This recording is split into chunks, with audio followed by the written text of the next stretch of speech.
Good morning class. ये धृतराष्ट्र की चिंता यानी कि ये उनके बारे में है जब पांडव जो हैं अपनी पत्नी द्रौपदी के साथ वन जा रहे थे तो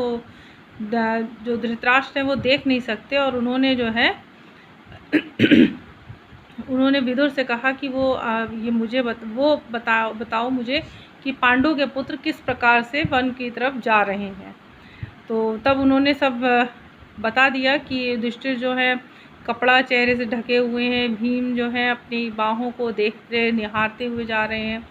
अर्जुन ने हाथ में कुछ बालू ली हुई है जिसको वो बिखेरते हुए चले जा रहे हैं, नकुल और सहदेव ने अपने शरीर पर धूल रमा रखी है, युधिष्ठिर के पीछे पीछे इसी तरह जा रहे हैं, द्रौपदी ने अपने बालों को बिखेर लिया है और अपने मुंह को ढक रखा है और उन्हीं आंसू बहाती हुई युधिष्ठिर के पीछे पीछे जा रही हैं। यह सुनकर जो है धृतराष्ट्र की चिंता और बढ़ गई।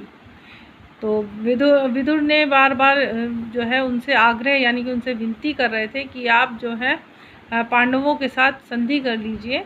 विदुर अक्सर इसी तरह से अक्सर उन्हें कहा करते थे कि भाई आप जो कर रहे हैं पांडव लोगों के संग या पांडु पुत्रों के साथ वो गलत है, उनको ऐसा नहीं, आपको ऐसा नहीं करना चाहिए। तो एक बार जो है उन्होंने झल्ला कर गुस्से में आकर विदुर को जब विदुर ने उनको ज़्यादा सलाह दी तो उन्होंने उनसे कह दिया कि आप तुमको ज़्यादा उनकी फ़िक्र है तो तुम ऐसा करो, तुम वहीं उन्हीं के साथ जाकर रहो और मैं मतलब यहाँ से चले जाओ। ये सुनकर विदुर जो है अपने रथ को तैयार करके उनके जहाँ युधिष्ठिर और अपने पांचों भाइयों के संग चारों भाइयों के संग और अपनी पत्नी के संग रह रहे थे वो भी वहाँ चले गए और वहाँ वन में वो रहने लग गए। तो इधर जो है धृतराष्ट्र को उनके अपनी गलती का एहसास हुआ तो उन्होंने संजय को बुलाकर बोला कि भाई मेरा अनुज यानी कि मेरा छोटा भाई मुझसे नाराज़ होकर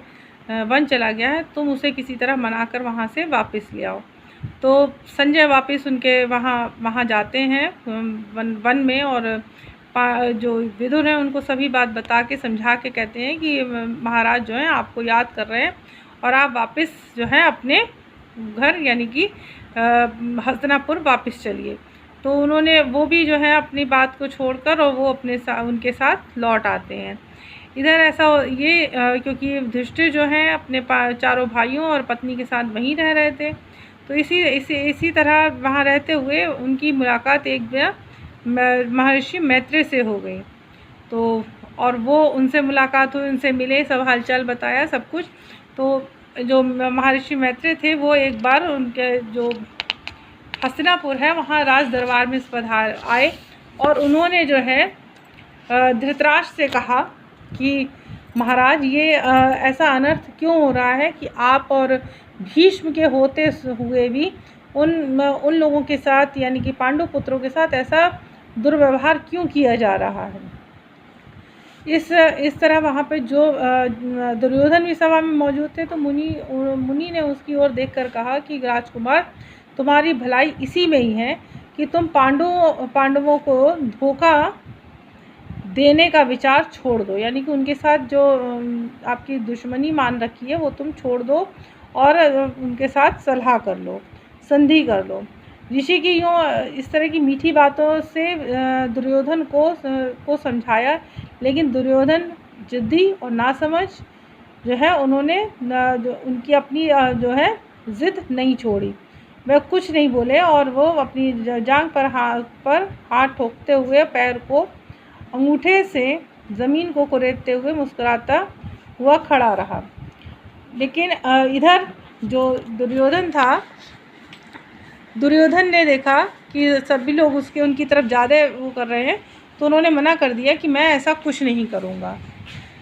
मैं उनके साथ किसी भी प्रकार की संधि नहीं करूँगा। अगर उन्हें मेरे साथ वो करना है, अगर उन्हें अपने हिस्से की ज़मीन चाहिए, उन्हें राज चाहिए तो उन्हें मुझसे माफ़ी मांगनी पड़ेगी, जिसके लिए वो लोग भी खुद तैयार नहीं थे। इधर जो द्रौपदी का जो भाई था वो थोड़ा अपनी बहन की इस दशा को देखकर बहुत परेशान था, बहुत ही जो है दुखी था। तो उसने भी अपने बहन से कहा कि मैं आपके साथ जो वो थे युधिष्ठिर थे, उनसे कहा मैं आपके साथ हमेशा आपके साथ बना रहूँगा। तो ये आपके एक चैप्टर है